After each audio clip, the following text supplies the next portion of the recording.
Hello student, welcome to this channel. Today we are going to talk about how to express future plan by using will, be going to, and present continuous. Hari ini kita akan belajar tentang bagaimana cara mengungkapkan rencana masa depan dengan menggunakan will, be going to, and present continuous untuk bahasa Inggris peminatan. Nah, bagaimana caranya?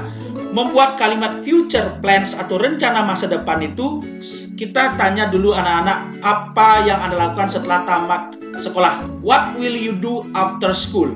The answer may be A. I'm going to study at the university. Or B. I'm not sure. Maybe I will work at your supermarket. Nah, apa sih a plan itu? A plan is set of decision about how to do something in the future. Jadi sebuah rencana, keputusan yang akan kita lakukan di masa depan. Kalau yang A ini, dia sudah pasti akan kuliah di universitas. Sedangkan yang B ini tidak yakin. Mungkin saja saya akan bekerja di supermarket. Nah, kita membuat rencana, prediksi yang akan terjadi besok atau pada suatu waktu tertentu dan apa yang akan terjadi.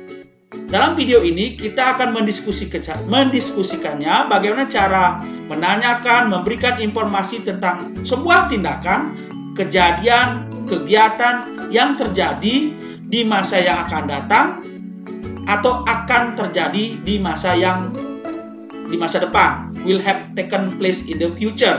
Nah, dalam membuat kalimat untuk merencanakan masa depan atau yang akan datang atau future plan dalam bahasa Inggris bisa digunakan cara sebagai berikut.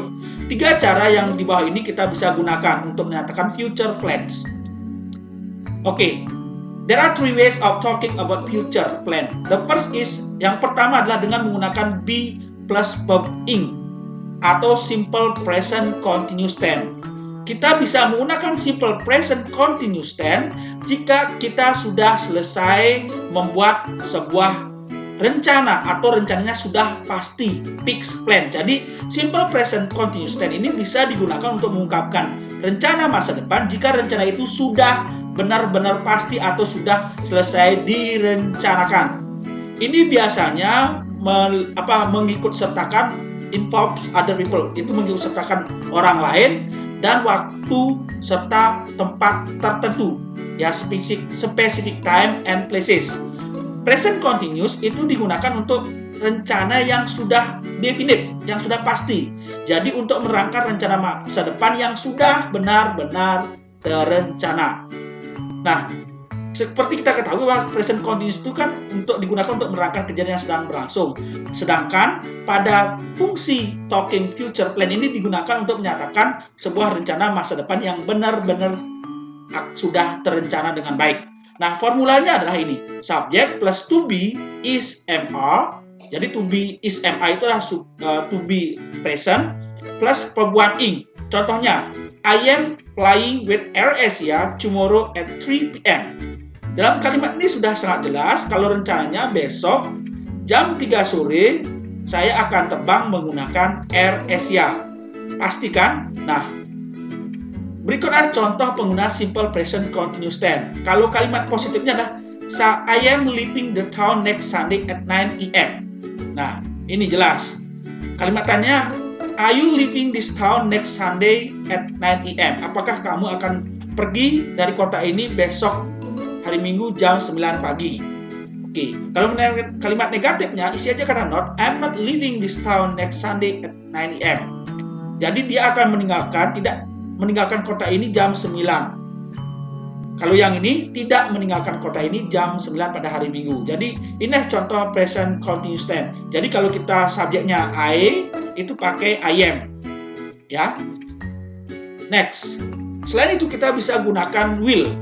Kita biasanya menggunakan kata will atau akan jika kita tidak yakin tentang apa yang akan terjadi di ke depan, ya, about the future. Tidak yakin. We are not sure. Atau sebuah keputusan yang dibuat secara tiba-tiba ketika kita sedang berbicara, atau untuk mengungkapkan sebuah ramalan atau prediksi.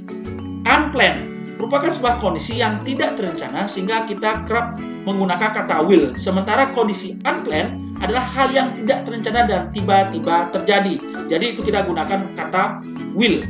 Contohnya adalah, I think I will go shopping tomorrow. Saya pikir saya akan pergi besok berbelanja. Saya akan berbelanja besok. Oke. I will visit my new house when I'm free. Saya akan mengunjungi rumah baru ketika saya bebas.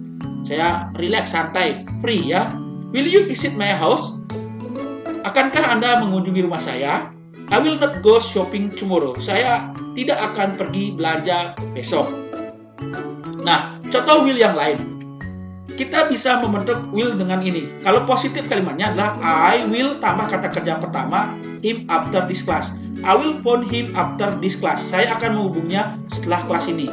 Kalau membuat kalimat negatif, isi aja kata not. I will not phone him tomorrow. Saya tidak akan menghubunginya besok. Kalau membuat kalimat tanya, taruh will-nya ke depan. Will you phone him tomorrow? Apakah Anda akan menghubunginya besok? Oke, ini juga sama. Nah, next. Kita juga bisa menggunakan cara ketiga, yaitu menggunakan be going to tambah kata kerja pertama. Be going to. Kita biasanya menggunakan be going to ketika kita sudah yakin bahwa akan rencana masa depan itu. Ini sama dengan simple present continuous tense. Jadi, keputusannya sudah kita buat. Dan untuk memberikan intention atau perhatian. Plan adalah kondisi present continuous tense. Dan biasanya menggunakan kata going to. Bentuk non-formalnya atau short formnya daripada going to itu adalah gonna. I'm gonna. Oke. Plan activity yang dimaksud dalam hal ini seperti rencana liburan ke luar negeri, perjanjian bertemu dengan dokter, dan lainnya.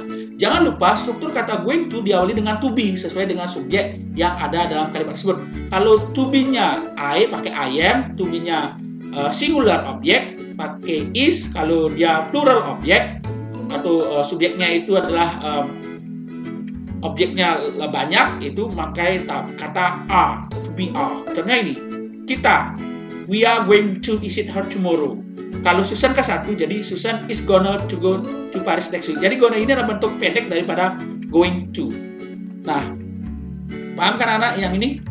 Contoh be going to yang lain, menggunakan going untuk rencana dan tujuan. Contohnya, is Freddy going to buy a new car soon? Nah, are John and Pam going to visit Milan when they are in Italy? Oke, menggunakan going untuk prediksi. He is going to be a brilliant politician. Dia akan menjadi seorang politisi yang luar biasa. I'm going to have a hard time falling asleep. Saya akan memiliki waktu yang sangat susah untuk tidur. Ya, you are going to be sorry you said that. Kamu akan meminta maaf seperti yang kamu katakan. Oke, apakah ini akan hujan sore ini, this afternoon? Nah, paham kan anak? Nah, saya akan tampilkan satu image yang menggambarkan secara jelas perbedaan will dan going to. Coba perhatikan ini. Don't touch that dog. He'll bite you. He will bite you atau he'll bite you. Atau be going to. Look out. He is going to bite you. Apa sih bedanya dua gambar ini? Gambar pertama, seekor anjing sedang tidur. Ibu dan anak melintas dan melihat anjing tersebut. Si anak mencoba anjing itu dan ibu melarang serta memberikan peringatan dan berpendapat, don't touch that dog. He will bite you. Dia akan menggigitmu. Gambar kedua, namun si anak malah menyentuh anjing itu. Apa yang terjadi kemudian? Tentu saja anjing merasa tersulik, terganggu dan marah. Ibu berteriak panik memperingatkan anak agar menjauh. Look out! He is going to bite you. Dapatkah kamu melihat perbedaan will dan going to di atas? Lihat dua kalimat bergaris bawah. He will bite you hanya berpendapat atau perkiraan saja. Oke. Sedangkan bisa terjadi, bisa juga tidak. Nah, tapi saat mengatakan he is going to bite you, si ibu yakin bahwa anaknya itu benar-benar dilihatnya akan terancam untuk digigit karena si anjing itu marah. Nah, coba anak-anak latihan sekarang. Nomor 1, 2, 3, 4, 5, 6, 7, 8, 9, sampai 15 ini kira-kira apa jawabannya? Silakan dijawab, saya berikan waktu 1 menit. Oke. Sudah anak-anak? Nah, kuncinya adalah ini. Oke. Dan ini adalah referensi untuk materi hari ini. Thanks for your attention. Bye.